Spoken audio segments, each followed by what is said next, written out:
میں ادھر گیا ہوا تھا بڑی دور پنجاب کے ایک شہر میں، تو ایک صاحب مجھے کہنے لگے کہ میری 21ویں سالانہ محفل ہے۔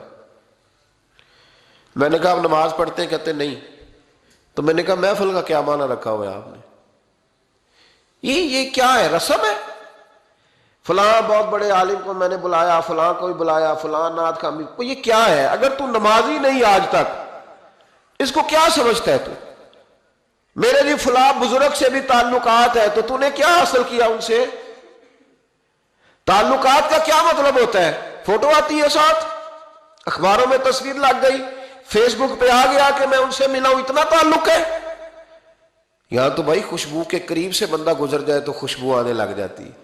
تو نے پایا کیا؟ شعور ہونا اور عمل نہ ہونا بہت بڑی مصیبت ہے۔ اس سے اللہ کی بارگاہ میں استغفار کرنا چاہیے۔ یعنی انسان کو عقل ہو، پتہ ہو، خبر ہو، پر اس کے پاس دھیلے کا عمل نہ ہو۔ اس کو 3400 حدیث آتی ہو کہ نماز نہ پڑھنے والے کی سزا یہ ہے، پھر بھی نہ پڑھے تو سزا ہے کہ نہیں اللہ کی طرف سے؟ حضرت رومی رحمت اللہ علیہ فرمایا کرتے تھے بہت سارے بندوں کو اللہ سارا کچھ دیتا ہے، مسجد آنے کی توفیق نہیں دیتا۔ معنی یہ ہے کہ اللہ ان سے ناراض ہے۔ وہ کہتے ہیں کہ میں بڑا سمارٹ ہوں۔ تو عقل ہونا اور عمل نہ ہونا، اس پر بھی استغفار کرنا چاہیے۔ شعور ہو اور انسان کو عمل کی توفیق۔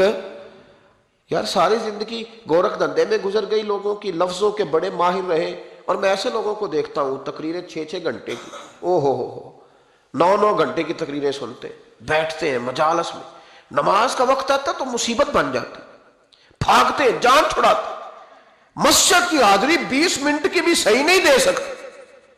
کیا ہے یہ کیوں بوجھ بن گیا تیرے اوپر؟ غور کر، ڈر اللہ سے۔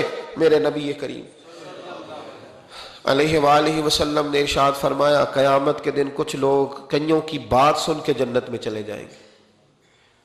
اللہ تعالی ہماری پردہ پوشی عطا فرمائے۔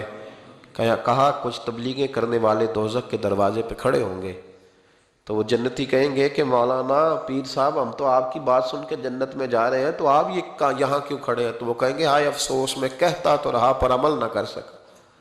میں عمل، اس سے مراد صرف ممبر پہ بیٹھنے والا مولوی نہیں، اس سے ہر وہ شخص مراد ہے جو نصیحتیں تو بڑی کرتا ہے لیکن خود عمل ہے وہ بہت بڑا الفاظ کا ذخیرہ رکھتا ہے، پر عمل کے لیے 2 سجدے بھی صحیح طریقے سے دے سکتا، پھر وہ استغفار کرے، پھر وہ اللہ کی بارگاہ میں معافی مانگے، پھر وہ توبہ کرے۔